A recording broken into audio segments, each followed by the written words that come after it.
Hello, members of the internet, and welcome to this video where today I will be attempting to build a miniature muscle car of sorts in automation. Now we have a lot of bodies available. I'm thinking what I want is a sedan or saloon as we might call them, or a liftback, but I definitely don't want a hatchback.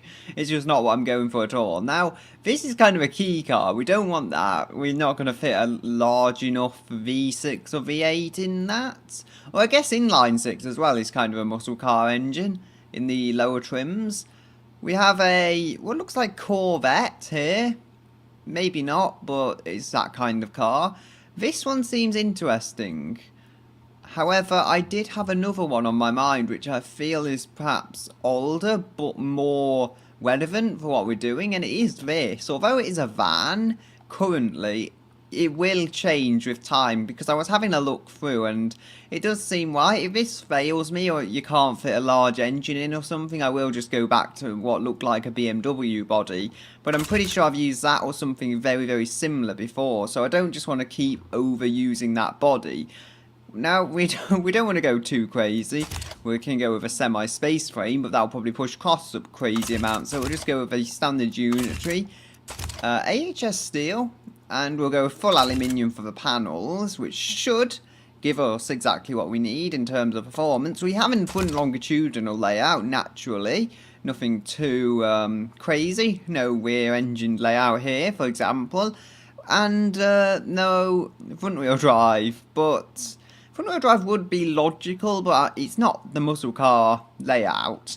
Now, I think for this body, I do want double wishbone on the front. It's probably the one place I'll go expensive on here, along with maybe a rear differential, in order to help put the power down.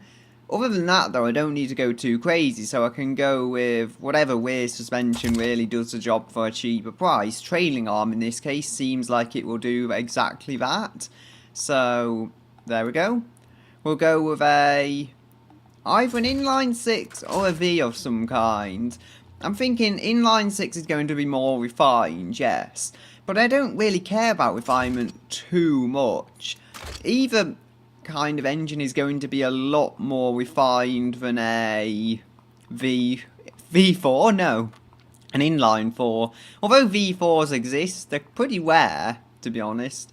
I think I'll go with a 60 degree for servicing costs, and also if we want to use it in a front wheel drive car, it will be useful for that. We'll go with aluminium, push rod head, and more aluminium, because I want to keep a balance really between technology and reliability.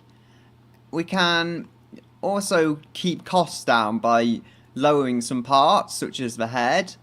Cast iron internal should be good. The weight difference is a lot smaller inside the engine and it will keep development times down. Like, for example, if we look at the difference between the crank, cast iron versus that, it saves about 1.5 kilograms. Whereas we look back here, we can save a decent amount more here. It's over 5 kilograms we can save. So, you see my point. It's just balancing the technology out so we can get a good result from it all. Now, do we want variable valve timing? I think we will. It's nothing too crazy on a pushrod engine. No turbochargers. We'll go with multi-point injection maybe. What's the cost of putting this on? 438 versus 250. So if single still makes me huge amounts of power, then sure enough, I will go with single.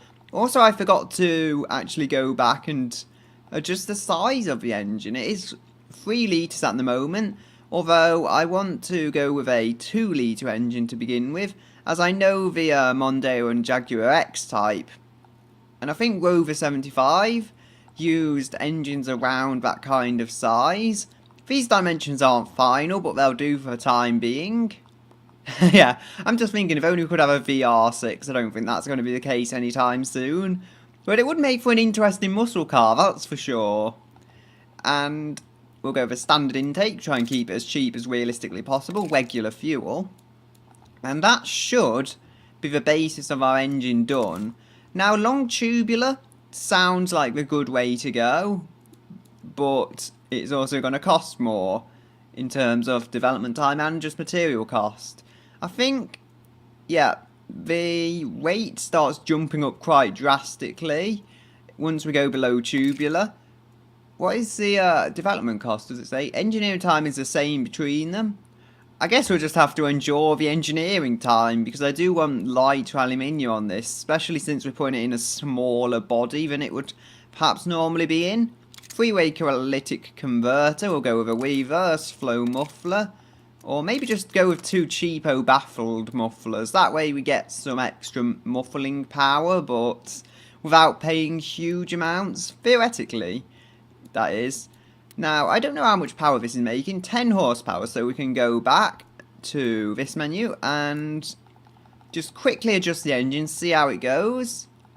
Yeah, under 100 horsepower. It sounds dreadful, but remember, we've just adjusted the compression.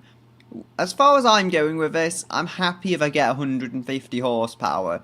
I'm not expecting a huge amount, because I'll just scale down the tyres and everything else in order to match it up, and it's really more about the muscle car feel than it is actually outright speed, because if you just wanted outright speed, you could have got a used car, let's be honest, and that would have been quicker. Now, we have a few bodies here. There's two that I think that I can use. There's this one, and the one I was just on here.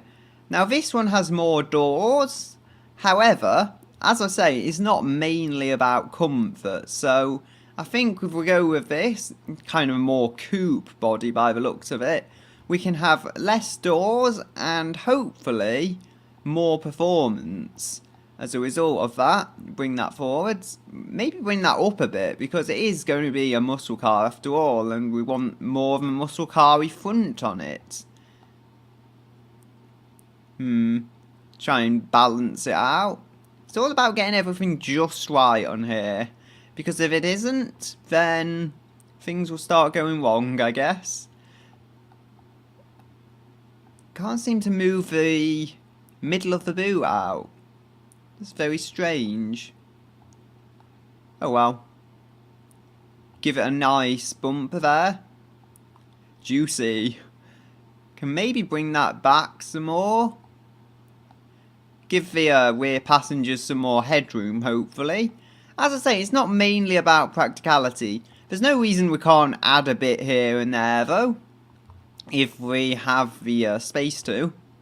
It still looks odd. It does still look like a stretched hatchback, but at this point I can't really complain because I've got somewhere with the design. Although, if I could move the front end back just a little, I feel the front end is too far forwards. So maybe actually, ooh, that looks very odd. No, I don't really want that.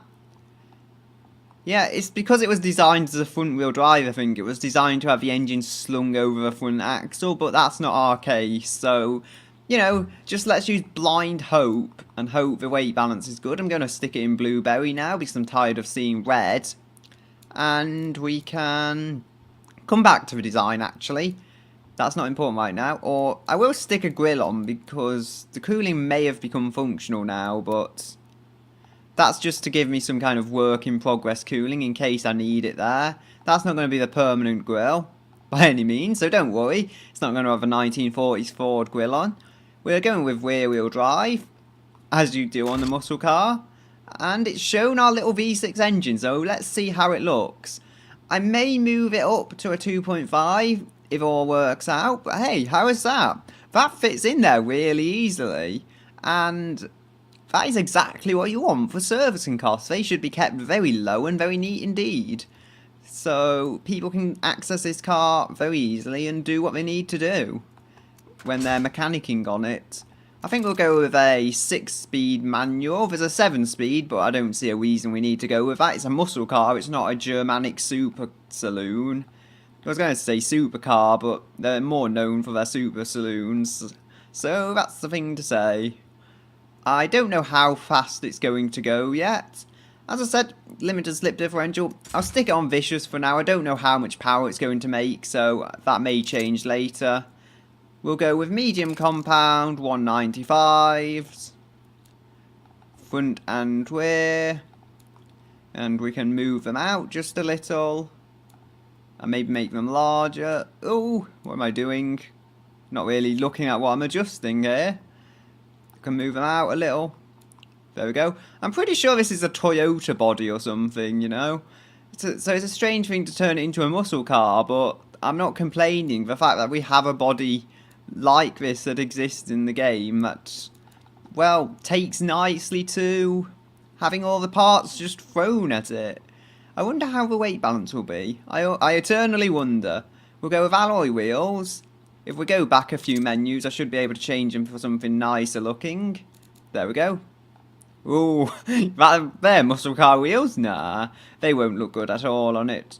Not after a while, at least. Ooh, I'm thinking these. Maybe we go with some BBS's style of wheels, at least. I think they could work. Do.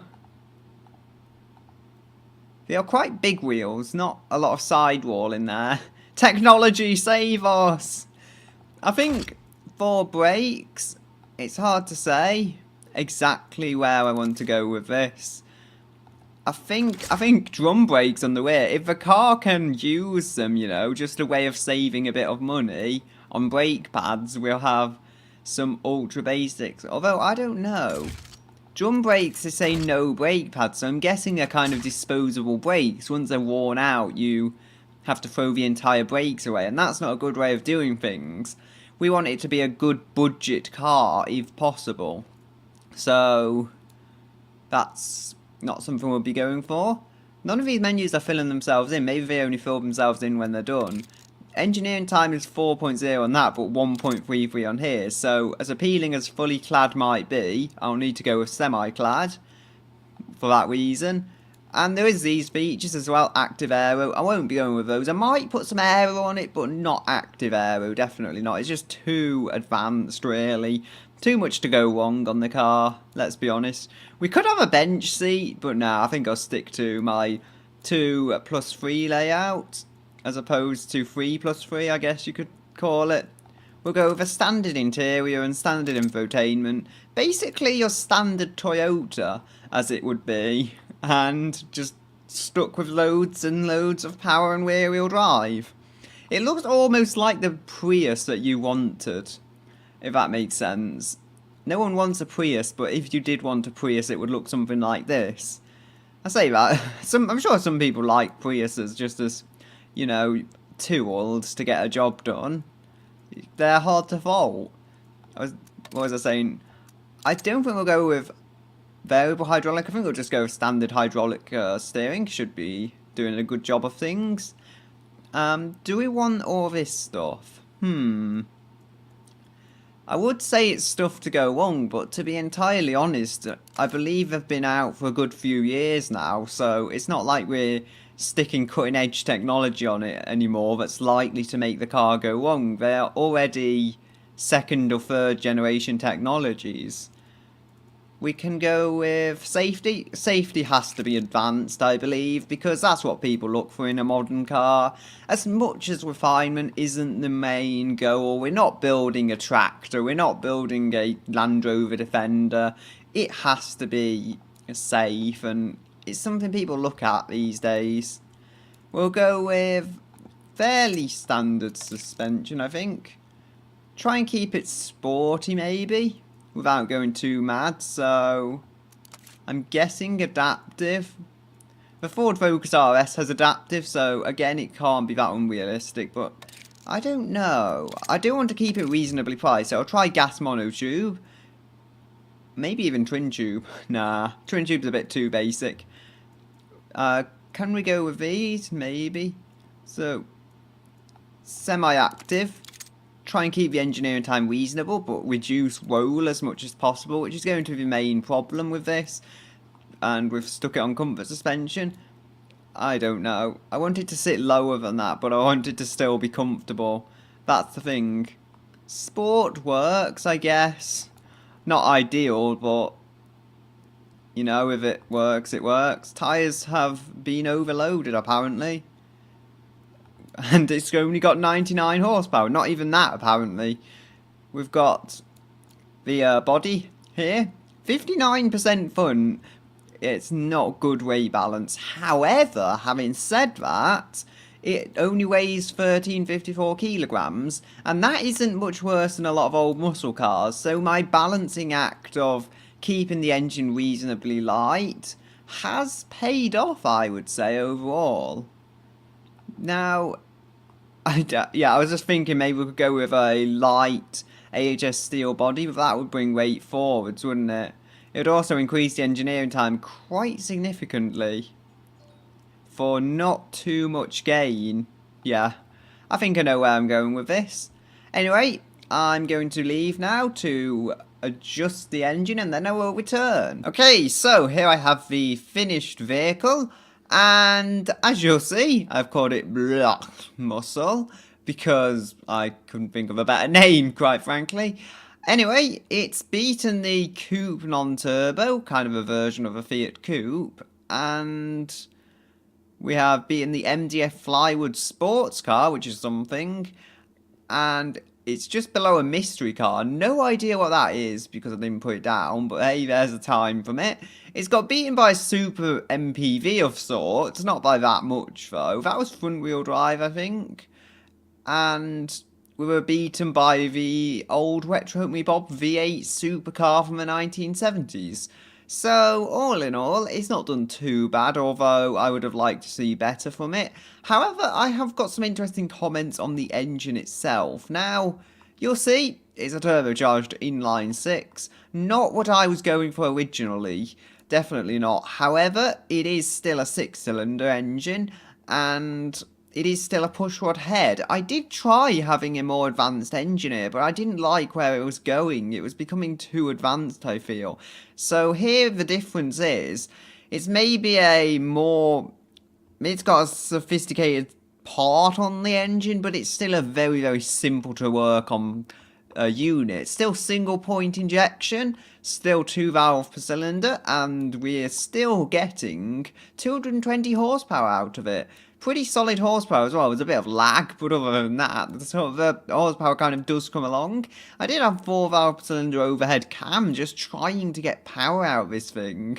As you'll see, it is a pushrod engine, so it doesn't like revving very high. It gets the job done though. The torque is strong when the torque is actually there.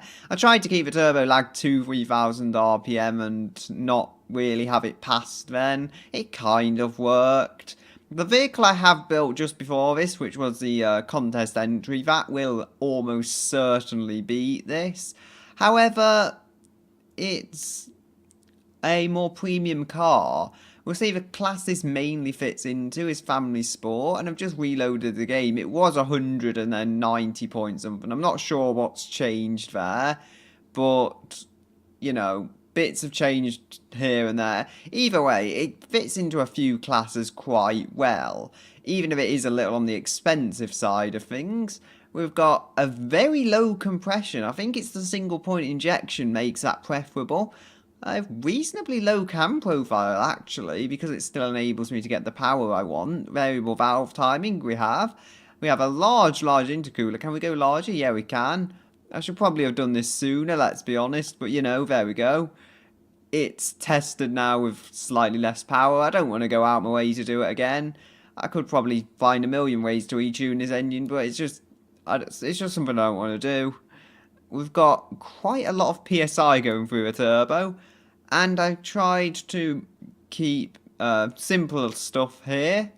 We've got low ignition timing, which again goes in hand with the compression, and all in all, the single point injection causes that. There's not much I can do about it without going for a multi-point, which increases servicing costs and engineering time, and just cost in general, and it's not something I want to do. The exhaust is 63.5mm. If we look around here, it's as big as I dare go with it. I would not push it any higher than that. There's power to be had if you do such, but I did not want to do it, so that's why the exhaust is that size. Well, see, it struggles a bit for length, but other than that, it fits perfectly in the car. Straight through mufflers as well to try and keep airflow as good as possible with this size of exhaust. We've got 222 horsepower now. It was about 221. And it looks like a Honda Civic. Yeah.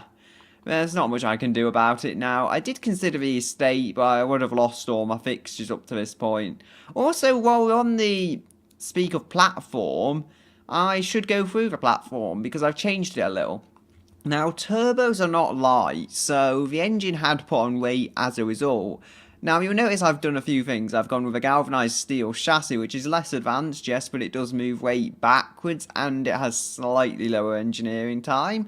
So, two things I really aim for with this vehicle. And we've got still aluminium panels. We've got double wishbone on the front, same as it's always been. However, we have multi-link on the rear. My idea being, although it is taking longer to develop, we do at least have some engineering time saved. So we do have the weight added as well. And it's kind of trying to balance this car as best as I can. Problem is, you'll see here, 1464 kilos. It is heavier as a result of my work. It has a higher towing capacity though, which is always a useful thing. 60.1% front. I think with this engine that's about as good as I'm going to get. It's 150 kilos, this engine. It's not crazy heavy or anything. It's just the way things have worked out. We don't have any kind of positive downforce, and yeah, there are a few problems. It says the engine's knocking now. My point exactly, I just make an adjustment and then it messes with something, and then I have to make another adjustment. I was just happy with where it was really and what power it was making. We're making a little bit of front lift, a little bit less rear lift, but that works out because there's a lot more weight on the front anyway, I think. We've got 4 seats, since the market seemed to like that. It's got actually very, very good tyres on it. Again, I think the market's liked the ease of use, especially the one I'm aiming for, which is family sport, and it's kind of leveled itself again now. Especially that was the thing I was really aiming for, to get 90% affordability and 100 on general market score, and I did achieve that at one point, but it changed, so now I'm upset. We've got rear-wheel drive, longitudinal, naturally, as you would expect from a muscle car. I did briefly consider longitudinal front-wheel drive, very, very briefly, but it was never going to work on a muscle car. 17 miles per gallon, you know, that is not impressive. Just all these little things.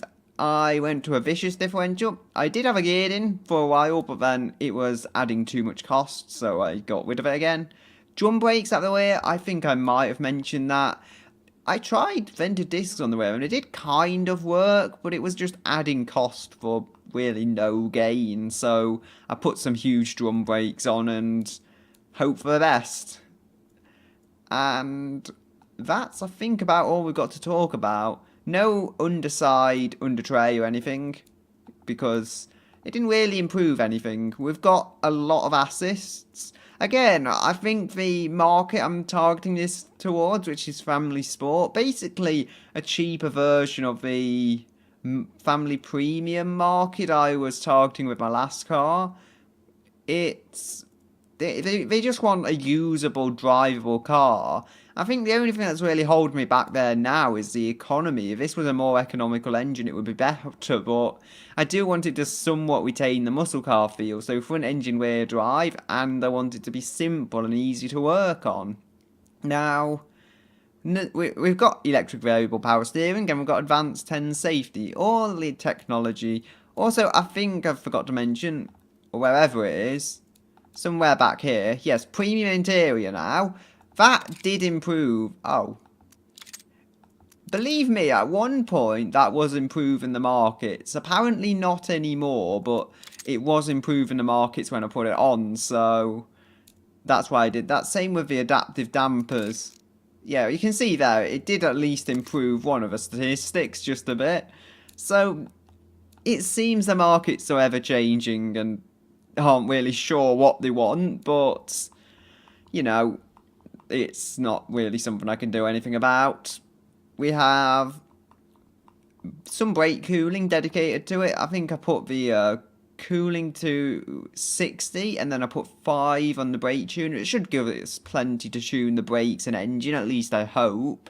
Wheels are also 16 inches, so they are not massive by any means. Should be reasonable for comfort, although still, it's telling me my suspension setup's wrong. When I tried to change the suspension setup, it was telling me that the car was lower on the markets, so I just can't really win. Fun, however, they do like the car. I could probably try and cater to that market a bit better if only the affordability wasn't so far off. I went to Family Sport because I figured the affordability was still within what I'm trying to do, so, that's that. One more thing I'm going to go on is the market. Oh, couldn't quite do 17 miles per gallon. We actually do have some muscle in here and some pony, which is good for what I'm trying to achieve. Although, admittedly, automation says that about front-wheel drive cars, so I don't think I can take it as much of a compliment in the way I'm intending to take it as a compliment. I think these are the markets, though, where it's really excelling, where we're looking at kind of just standard family cars, which have a sporty edge to them, like Pony, Family Sport, and Fun. I think that's where this really excels. Anyway, having said that, I think I've just gone through it all. I have added some design elements, as you'll see. I slowed the front down because I feel it makes it look a little tidier overall. As much as I didn't initially like that, I came to grow and like it as I added the design on. You'll see here, we've kind of got a dual grille set up. The number plate is there and it kind of phases through the grille. I don't know what I can do about that. I could have a look briefly, see if there's anything that will function for me. Can we move it forwards? Ooh. Oh yeah, we can. I'm just being stupid. There is a way of actually doing that. So there we go. I worked something out. Also, the chrome, it looks out of place, I will admit, but I was going to go with stainless steel and it would have looked a lot nicer, but a lot of these parts you can only put chrome on them. You can't put a stainless steel option on, unfortunately. Like if we look here, yeah, just chrome, plastic and body colour, and I guess I could do body colour, but it wouldn't look quite as appealing to my eyes. Also, these were those. Yeah, and they somehow magically changed, but there we go. We've got the rear reflectors, which I believe are mandatory in America if you have a part mounted on a movable piece of bodywork. I've not needed indicators, just brake light, reflectors and reverse indicators. Also have a bit of chrome in there. And an owl badge front and rear. The owl badge on the front is just here. There we go. I'll try and show you the engine as well in the car, just so you can see how it looks. There's plenty of space to it. It's not that tight, although, we could probably do with a smaller engine. This is only 2.5 litres, mind. It's not the biggest of engines. There we go. The bodywork is out of the way enough, although you can see why it would be tight there when you try and fit a radiator and stuff. But it's fine, I think. As long as you don't do anything stupid and the radiator isn't too ridiculously massive, it should work. And you should easily be able to pull that turbo off the side, as I was suspecting, because it's an inline six. It's got plenty of space at the sides. You won't struggle to fit someone's hands down there, provided there's not loads of plastic cladding and stuff to stop you getting in there, which being a modern car will likely be. The galvanised chassis can be clearly seen because of all the galvanisation inside there. And there we go. There's not much more to speak of. I have got a wing and a front splitter, but they didn't work to my ideal favour, so that's why we end up with this kind of weird mobile. Anyway, that's going to be it for today. I hope you enjoyed this video. So, for the time being, until next time, goodbye, until another day.